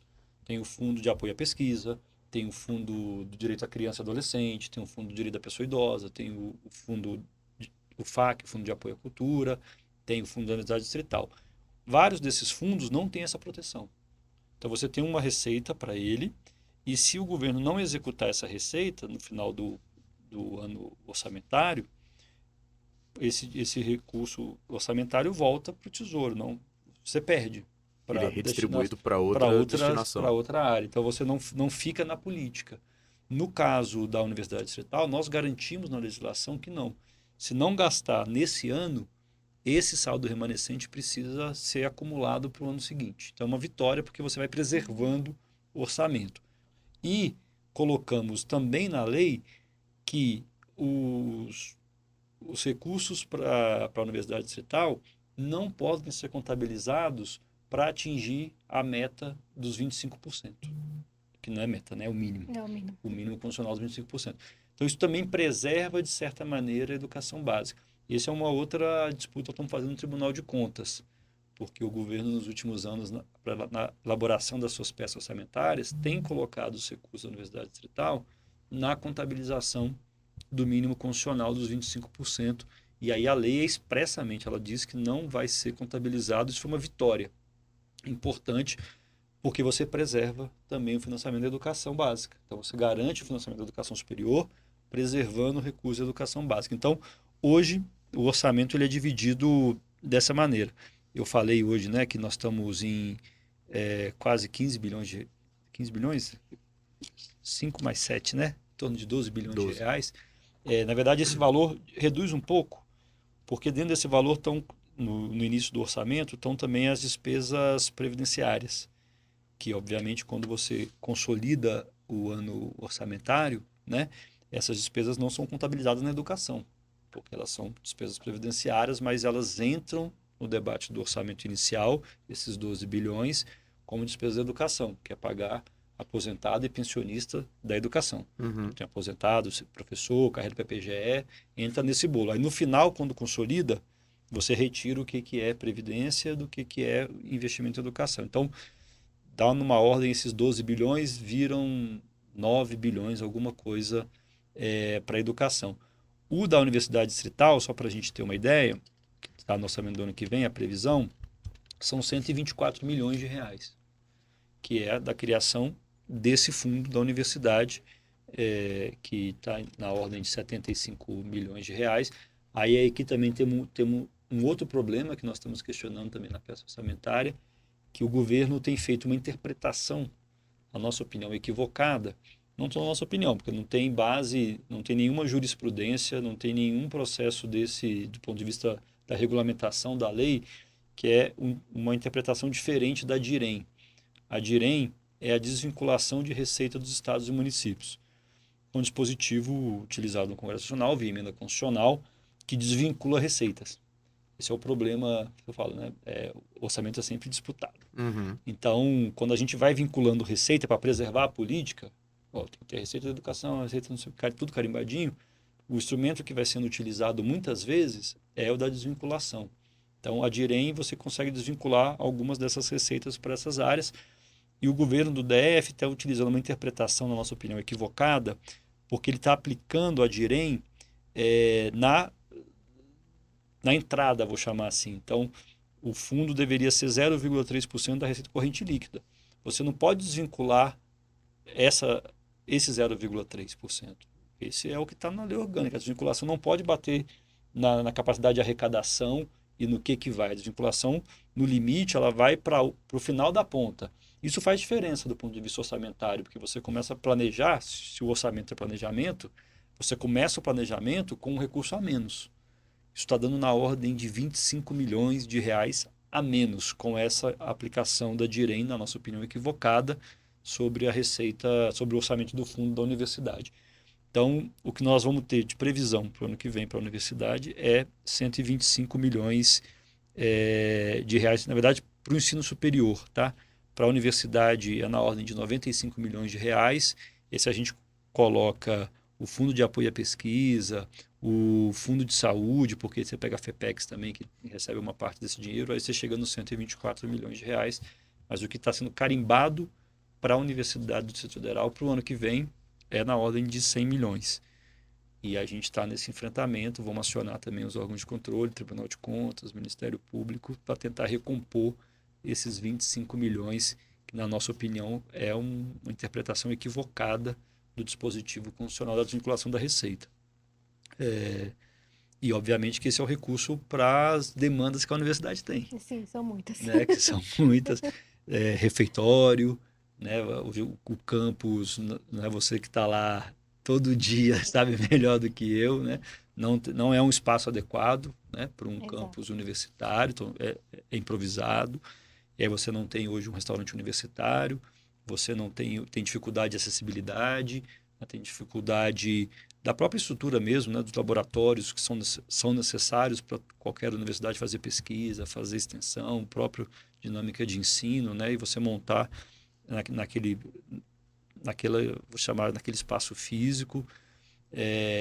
Então você precisa, esse orçamento ele é fundamental para garantir expansão, né? A ideia da Universidade Distrital tinha como vocação também estar presente no território do Distrito Federal, que não faz sentido, né, ter criado o esforço de criar uma universidade do Distrito Federal para ela ser concentrada no centro da cidade, num lugar de difícil acesso. O objetivo da Universidade Distrital é justamente ele ser capaz, né, de democratizar o acesso. E para isso você precisa estar no território onde tem demanda, né? Então estar presente em lugares de alta concentração da população e que sejam também lugares de fácil acesso e dialogar com a própria UNB e o IFB. Né? Isso a gente não tem visto nesse processo de integração, desenvolvimento da Universidade Distrital ainda. A gente até protocolou um projeto de lei recentemente na Câmara para criar a política distrital de assistência estudantil. Né? Porque toda universidade existe a política nacional de assistência estudantil. Então a gente fala não só de refeitório, mas a gente está falando de política de bolsa, nós estamos falando de moradia estudantil. Né? Brasília tem, por ser a capital do país, naturalmente uma vocação de receber estudantes, né, do Brasil inteiro. É a capital do país em todo lugar do mundo. Né? Ele tem esse aspecto. Então, é preciso levar isso em conta. E aí, quando você pensa numa política de assistência estudantil, é também importante levar em conta isso. Os estudantes que vêm para Brasília, ou os mesmos que têm dificuldade de moradia, né, na própria cidade, e que precisam de um alojamento estudantil, de uma moradia estudantil, como a UNB tem, outras universidades federais, outras universidades estaduais no Brasil têm também. Então, acho que ainda são desafios importantes que nós precisamos desenvolver, né, nesse processo de implementação da universidade. E você faz isso com orçamento. Não faz isso só com a vontade, só com o desejo. É importante também a vontade, é importante também o desejo, mas é fundamental ter orçamento e ter recurso disponível para esse processo acontecer. Certo. E dentro desse orçamento, tem alguma política pública voltada para destinar a verbas ou alguma parte desse orçamento para inserção e manutenção da educação especial no ensino superior, principalmente aqui no DF? Então, o projeto de lei que a gente tem apresentado de assistência estudantil, a gente até coloca uma parte da política também a assistência a pessoas com deficiência, né, estudantes com deficiência, e ser incluído nesse processo da assistência estudantil. Agora, a universidade ela tem uma característica diferente da Secretaria de Educação Básica, porque na hora de montar o orçamento da educação básica no federal, ele é bem detalhado. Política de inclusão, política de alimentação escolar, política, né? O da universidade não, por uma questão que é importante também, que é o dispositivo da autonomia universitária, né? Que é um princípio geral, né? Lei federal, e ele é fundamental para garantir que as universidades não sofram interferências políticas, né? Como a gente no Brasil tem muito, né? As universidades não ficarem reféns de governos de plantão, aqueles que ameaçam mais o trabalho da universidade, da pesquisa, da liberdade de cátedra, né? Do que vai se pesquisar, do que vai se ensinar e da própria gestão dos seus recursos. Então, a autonomia universitária permite, nesse caso, que, quando a gente olha para a peça orçamentária, do ponto de vista da educação superior, a rubrica ela é genérica. Então, é o fundo da universidade e o orçamento da universidade. Uhum.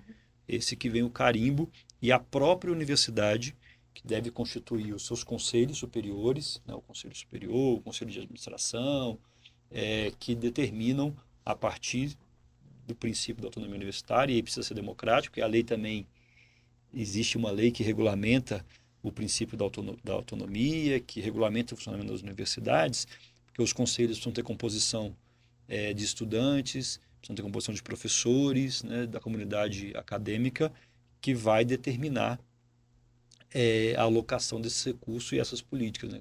Como se prioriza a política de educação inclusiva, como se prioriza também outras políticas importantes dentro da própria universidade, a partir da realidade, da demanda que a universidade tem.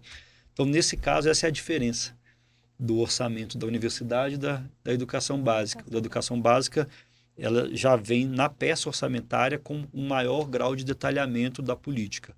No caso da universidade, como ela tem autonomia, inclusive essa autonomia é importante, ele vem genérico do valor global, e a universidade, a partir dos seus conselhos instituídos, tem essa prerrogativa de desenhar e dividir, né, para onde que vai cada peça. Logicamente que tem a parte dos servidores, né, Uhum. E de manutenção, que aí vem carimbado, já que é salário de servidor público. Mas essas de investimento, a universidade tem a sua autonomia e prerrogativa para decidir. Entendo. Deputado, o senhor comentou agora há pouco a respeito de liberdade de cátedra. O senhor é professor.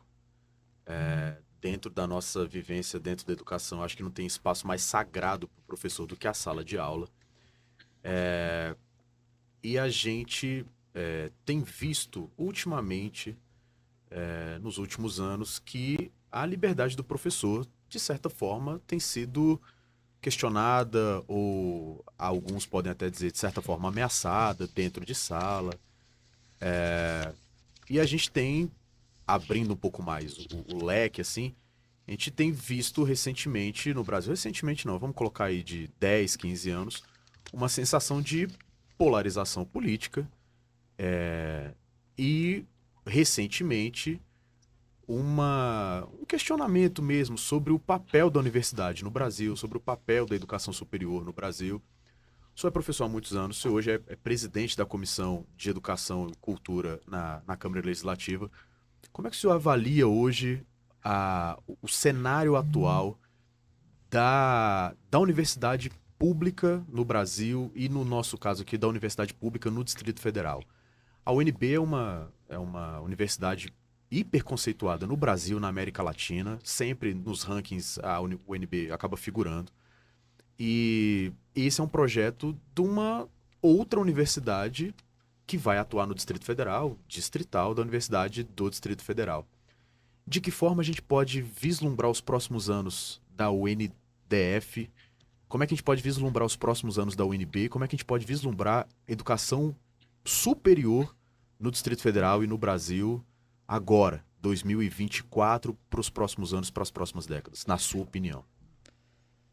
Bom, Guilherme, acho uma questão... Outra pergunta de $1 milhão também. Outra daquelas que... Mas essa é uma pergunta, um debate, uma reflexão, acho que muito importante. Eu tenho muito orgulho, mas você também dá a responsabilidade de presidir uma comissão de educação e cultura, porque a gente vê na história do Brasil, né, das civilizações todas, dos outros países, que todas as vezes que tem um avanço de projetos mais autoritários, a educação e a cultura são áreas sempre escolhidas por esse setor político mais radicalizado, mais extremista, como uma área de ataque. Nós vivemos isso no Brasil. Não é à toa que o Ministério da Cultura, recentemente, foi extinto no Brasil. Foi agora retomado, há 2 anos. Não é à toa que o governo anterior, e a gente pode resgatar, se isso é um lado bom da rede social, no dia 1º de janeiro de 2019, tem um Twitter do ex-presidente da República dizendo o seguinte: estamos acabando com a Secretaria de Direitos Humanos do MEC. Não tem mais. Um motivo de orgulho. E os professores foram atacados, viraram alvo também de uma política dessa. As universidades tiveram cortes orçamentários muito profundos. Robustos. Né?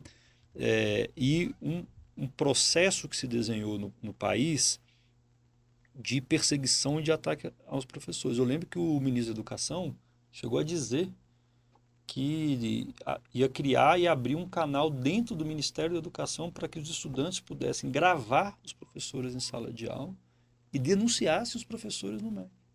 Numa lógica, numa concepção completamente equivocada de que os professores estavam entrando na sala de aula para doutrinar os estudantes. Então, Elaine, você, né, vai se formar para ser uma doutrinadora.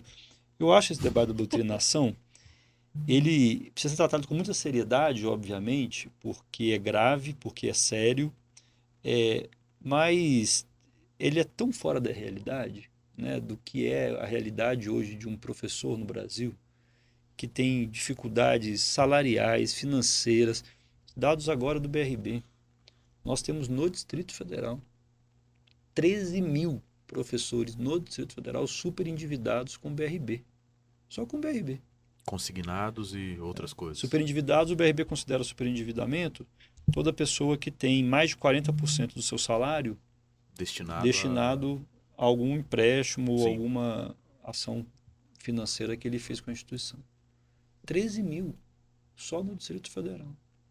Então, as demandas, a sala superlotada, dificuldade de cumprir conteúdo, uma série de demandas individuais, para alguém achar que o professor entra em sala de aula para doutrinar alguém ideologicamente. E se for para doutrinar, igual eles acusaram muitas vezes, professores e professoras no Brasil, de doutrinar para o marxismo, né, e para o comunismo, eu vou falar uma coisa para os professores: deu errado. São muito incompetentes, né? Nossa classe não fez bem essa doutrinação, porque olha o Congresso Nacional que foi eleito, olha a própria Câmara Legislativa que foi eleita. Então, se os professores têm a tarefa da doutrinação, que é uma fantasia, estão fazendo mal, né? Vamos te convir aqui que estão fazendo esse trabalho muito errado, porque a população está elegendo o lado de lá. Mas isso é preciso encarar com seriedade, porque isso afeta, do ponto de vista da universidade também, principalmente da universidade, mas da escola de maneira geral, uma prerrogativa fundamental, que é o direito do professor ensinar e do estudante aprender. Porque a tese de que não é possível o professor entrar em sala para falar sobre qualquer assunto que possa contrariar a convicção moral, religiosa do estudante ou da família, ela não tem eco e ressonância no espaço acadêmico da universidade, que é o espaço do conhecimento. Né? Uma coisa é eu ter minhas convicções morais e religiosas, que todos nós temos. Agora, eu tenho espaços privados, inclusive, para tê-las, e preciso entender o que é o espaço da universidade, do conhecimento científico consolidado. E quando eu falo conhecimento científico, eu não estou falando só do conhecimento científico de alta tecnologia ou de alta capacidade de financiamento. Inclusive do diálogo com o conhecimento ancestral, com o conhecimento popular, essa relação, né, que é fundamental no processo também de produção do conhecimento da civilização humana. Porque eu vou dar alguns exemplos. Inclusive na educação básica. Se questiona hoje, no caso da liberdade de cátedra, para depois voltar para o orçamento, se questiona hoje que professores e professoras não podem falar de educação sexual nas escolas. Porque isso afronta alguma convicção moral, alguma convicção religiosa. Só que se a gente pega os dados da violência no Brasil, a grande maioria, quase 80% dos casos de estupro e de violência sexual contra meninas, crianças, adolescentes, acontecem dentro de casa. Ou com alguém muito próximo da família. Pai, padrasto, um amigo da família, às vezes na própria igreja. Um tio, né? Alguém do convívio familiar regular ali. É ali que os casos de violência acontecem. Então, quando se tenta impedir que esse debate seja feito dentro da escola, é uma violação dupla do direito da criança. Está sendo violentada, um crime perverso, de violência sexual, e que a escola, que seria o espaço da proteção, da garantia dessa criança, de que ela, inclusive, ter consciência de que o que ela sofre em casa é uma violência, ela não tem o direito. Tem o direito, o direito negado duplamente de, inclusive, entender esses processos. Então, é na escola que deve debater isso mesmo. Porque se a violência acontece em casa, no espaço privado, é o espaço público da escola que precisa ser o espaço de combate. Por exemplo, nesse caso, de garantia do direito de proteção das crianças, que está lá na Constituição. É a única categoria que a Constituição escreveu que é uma prioridade do Estado. Ninguém. Só criança e adolescente. Deve ser tratado como prioridade absoluta do Estado. Ninguém mais aparece na Constituição em nenhum momento do texto como prioridade, a não ser criança e adolescente. É por isso que o Supremo Tribunal Federal agora, julgando uma ADI, determinou que a educação sexual nas escolas não só deve acontecer, mas como deve ser obrigatório, em todos os níveis.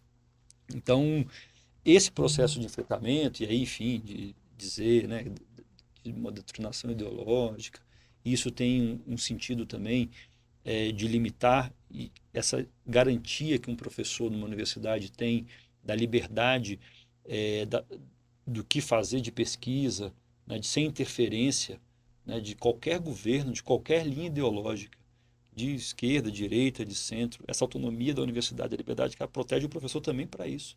Porque se eu quero fazer uma pesquisa sobre determinado tema e esse tema possa incomodar um setor, um grupo político, um grupo econômico, é a liberdade de cátedra, a autonomia universitária que garante ao professor, ao estudante, né, que faz parte das pesquisas, esse direito de pesquisar, de refletir sobre esse tema, né, que ele é importante para a sociedade também de maneira geral. Então, todas as vezes que a gente vê isso na história do Brasil, a gente vê que as universidades, que as escolas, que a cultura também são atacadas. Na ditadura militar foi a mesma coisa, né? Perseguiram artistas, perseguiram professores, né? Então a gente vê que isso de fato é um roteiro, porque são ambientes que são ambientes mais propícios a esse tipo de questionamento, né, de ordens estabelecidas, e eles precisam muito ser preservados. É por isso que a liberdade de cátedra é importante, é por isso que o financiamento da universidade é importante também, porque quando você também ataca o financiamento, é uma maneira de silenciamento, né? Porque se você não tem mais capacidade para financiar uma pesquisa, para financiar um projeto de extensão, né, que faz parte do tripé universitário, obviamente que esses grupos articulados na universidade, eles vão diminuindo, né? Um grupo de pesquisa que precisa de ter 5 bolsistas, por exemplo, para garantir estudante ajudando nesse processo, pesquisando junto, ou um financiamento para saída de campo, para acesso, né, a instrumentos para realizar aquela pesquisa, por exemplo. Se você fecha a torneira do orçamento e do financiamento, você também impede que essa pesquisa aconteça. E aí tem uma lógica que é perversa também, porque quem defende o corte público do orçamento faz um discurso que é o seguinte: não, mas olha, vamos permitir que as universidades possam ter financiamento privado. E aí a gente precisa entender acho que o papel que o Brasil tem nesse processo. Por que é importante o financiamento público das universidades? Justamente para a gente garantir que a produção intelectual brasileira tenha um espírito público. Porque se eu tiro o orçamento público e faço um financiamento privado das universidades, e permito assim, agora as empresas, as pessoas jurídicas podem financiar pesquisa na universidade, para onde vai ser direcionada a pesquisa? Para quem pagar. Uhum. Então, se eu, por exemplo, tenho uma empresa de cigarro, eu vou começar a financiar a pesquisa que fala que fumar não faz tão mal, Uhum. né? Por exemplo. Uhum. Ou se eu tenho uma empresa de carro, de montadora, né, e vou financiar uma universidade renomada, eu posso colocar mais recursos para que as pesquisas mostrem que os gases emitores de combustível fóssil não são Não fazem tão tão mal assim, ou né? não chegaram em níveis estratosféricos. Então, o problema do financiamento privado também tem uma origem que quando ele vira exclusivo ou majoritário, no caso de uma universidade, que você consegue direcionar, não necessariamente para o interesse público, qual tipo de pesquisa e de conhecimento que nós estamos apontando enquanto sociedade. É por isso que é fundamental o financiamento público, Uhum. porque ele permite que as instituições com sua autonomia e seus mecanismos de controle, inclusive, possam orientar pesquisas Direcionar daquilo melhor que isso. é o bem público. E aí, quando a gente volta para o professor, para o servidor, que é um debate que volta à tona também agora, da estabilidade. Uhum. Por isso que é importante ter estabilidade no serviço público no Brasil, né? Porque nós não podemos permitir que esses profissionais, professores, principalmente, pesquisadores nas universidades, fiquem à mercê e reféns dos governos de plantão que possam passar, e vão passar. Faz parte da democracia. Né? Numa eleição ganha uma concepção ideológica, na outra ganha outra, na outra ganha outra, mas a universidade, a escola, ela continua. E é preciso ter uma continuidade nessa política. Até para você, enfim, no caso da universidade, poder ter pesquisas e resultados consistentes, mas inclusive em outros lugares, mas na educação também muito, ter capacidade até de denúncia, né, de malfeitos que, por exemplo, algumas gestões podem fazer. É a estabilidade que garante Sim. a proteção da sociedade. Uhum. Né? Então, acho que nesse debate é fundamental essa preservação desses direitos que estão lá consagrados na Constituição, do orçamento, do financiamento público, do controle, da participação também. Acho que por isso que eu volto a insistir na tese do orçamento participativo. Acho que quanto mais a gente abre os números, mais a gente abre os dados, mas além de abrir, quanto mais a gente chama as pessoas para participarem, para decidirem, eu gostaria muito que a gente avançasse uma cultura política dessa, de chamar as pessoas para votar e participarem, não só a cada 4 anos, para eleger presidente, governador e parlamentares, mas a cada bimestre, para decidir sobre os grandes temas da sociedade, inclusive do orçamento. Uhum. Para onde deve ir a prioridade do orçamento federal, por exemplo, né? O exemplo da nossa cidade aqui, a gente convive no DF o tempo todo. A gente precisa de mais viaduto? Ou a gente precisa de mais escola, por exemplo? Se a gente abre esse debate para a sociedade também, a gente qualifica o debate. Eu não estou falando que viaduto não é importante. Mas abrir para mais gente opinar. E principalmente para aquelas pessoas, né, que estão... Que efetivamente usam aquele serviço todo santo dia, né? Usa o serviço todo, exatamente. Então, acho que esses princípios são fundamentais para essa preservação, né? Ainda mais nesse momento que você colocou, Guilherme, de grande polarização.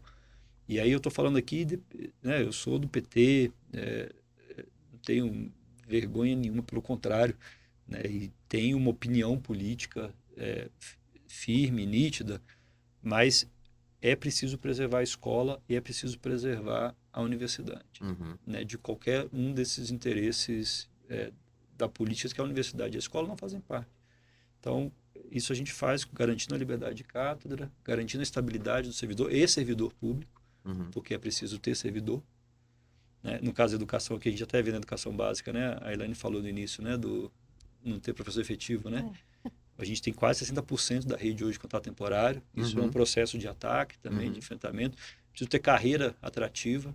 A gente volta para a universidade, né? Hoje nós temos uma carreira na universidade que está começando, a gente sabe, mas muito defasada, né? De professores com salário muito abaixo, com uma perspectiva de progressão muito pequena também. E a gente sabe que é isso que atrai, né, pessoas, enfim, para ficarem também na rede e garantir os princípios, né, da liberdade de cátedra, que são fundamentais. A gente vai se aproximando do final da nossa entrevista. Elaine, por favor, nossa última pergunta. A gente deixou esse momento muito específico e especial, falando de educação, falando de orçamento, falando de universidade pública, falando de liberdade e falando de democracia, né, no aspecto geral. Elaine, última pergunta, então, por gentileza, para o nosso deputado. Ok. Num ponto assim mais pessoal, o senhor era militante da educação antes de vir para o cargo político. E eu queria te perguntar como que isso mudou a sua visão a respeito do cenário educacional? Como que o cargo político mudou a sua visão? Como era antes, como é agora, depois dessa temporada toda aí na política? Olha que essas perguntas difíceis, né? Mas eu... Acho que E desculpa, quantos anos são já de carreira como professor e agora o senhor está na sua primeira legislatura como deputado distrital? Eu sou professor da rede pública desde 2009. Eu tomei posse em 2009. 15 anos já, então. E leciono desde 2004, quando eu entrei na universidade. Quando eu entrei na Universidade de Brasília, no curso de Física, obviamente não tinha licenciatura, então não podia exercer formalmente, né, o magistério. Essas são as condições básicas para o magistério no Brasil, né, ser licenciado. Mas a gente já ali, né, com cursinhos preparatórios, aulas de reforço, até para ajudar a custear a universidade. Eu comecei a dar aula desde cedo, desde o meu primeiro semestre na Universidade de Brasília. Então, eu quero responder, acho talvez do contrário. Assim, a minha trajetória na luta educacional me ajuda muito, estando hoje como parlamentar, porque eu entrei na UNB em 2004 e participei do movimento estudantil da universidade, do Centro Acadêmico de Física, do Diretório Central dos Estudantes, do DCE. Fui de uma gestão, inclusive, em 2006, que um dos debates muito importantes naquele momento, que o movimento educacional brasileiro fazia, era justamente das expansões das universidades, era o debate do Reúne. Então, a UNB, até como vanguarda desse processo, organizava não só a defesa de necessariamente ter uma política nova educacional do ensino superior brasileiro de expansão, democratização do acesso, reestruturação da sua dinâmica interna, porque a universidade sempre foi muito elitizada, né? E a UNB sempre teve também uma vocação de vanguarda, né? Foi a primeira universidade a instituir cotas raciais, e esse processo foi importante porque hoje a UNB conseguiu sair do centro da cidade, né? A gente tem os campi de Gama, Planaltina, né, e Ceilândia. Uhum. Então, eu participei muito ativamente desse processo, desse debate, quando eu estava na universidade. Quando, em 2009, eu entrei na Secretaria de Educação, eu já entrei fazendo uma greve. Eu tomei posse em março de 2009 e já tinha... Quando eu cheguei na escola, o sindicato já estava chamando uma mobilização de uma greve, era o governo Arruda ainda, e era uma mobilização de um acordo que o governo tinha feito no ano passado, aí não cumpriu. Uhum. Então, eu já cheguei na escola com a assembleia marcada. E aí fui para a greve, né? Decretou greve, fui para a greve, e eu dava aula, sempre dei aula em São Sebastião, que é uma regional, uma cidade aqui, uma regional de ensino, e é uma regional que tem algumas peculiaridades, que é uma regional que sempre teve muita dificuldade de professores efetivos. Sempre um regional com um número grande de professores contratos temporários. Então, o sindicato também tinha dificuldade, óbvio, isso reflete na organização coletiva da luta, né?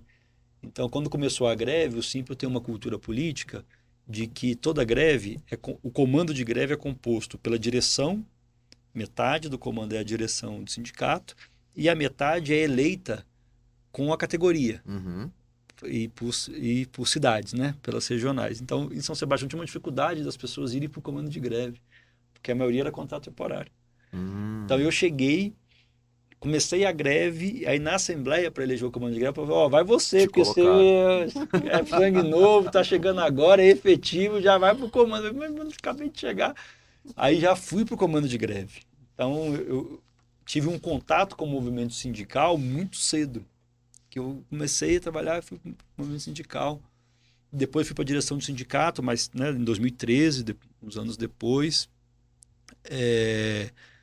E isso me deu, eu falo assim, o movimento estudantil, o movimento sindical, o movimento social e a minha história, mesmo que breve, com mais, né, vamos fazer 15 anos dentro de sala de aula, eu acho que me preparou muito também para hoje no parlamento a gente poder conseguir identificar vários dos gargalos.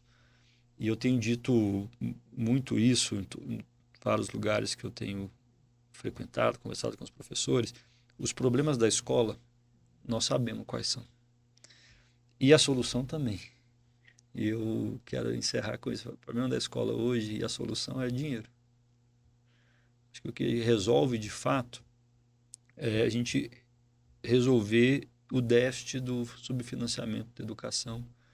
Acho que esse é o grande gargalo que nós temos hoje. Acho que essa grande luta que eu tenho tentado travar na Câmara, de olhar para o orçamento do Distrito Federal, ver que tem disponibilidade financeira.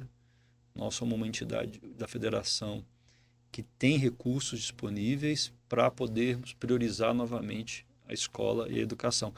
É óbvio que, somado ao financiamento, a gente tem outros pontos muito importantes.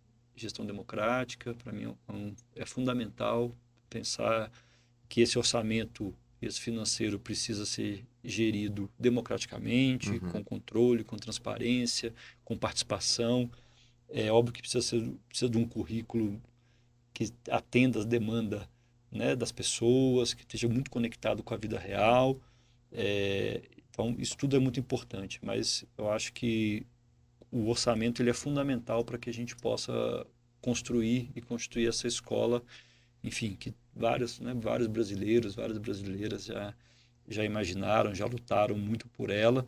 Então, eu vou responder do contrário, né? Acho que a minha trajetória no movimento educacional, desde o movimento estudantil, eu ter sido professor da rede pública, ser servidor da rede pública do Distrito Federal, acho que me ajuda muito nesse processo.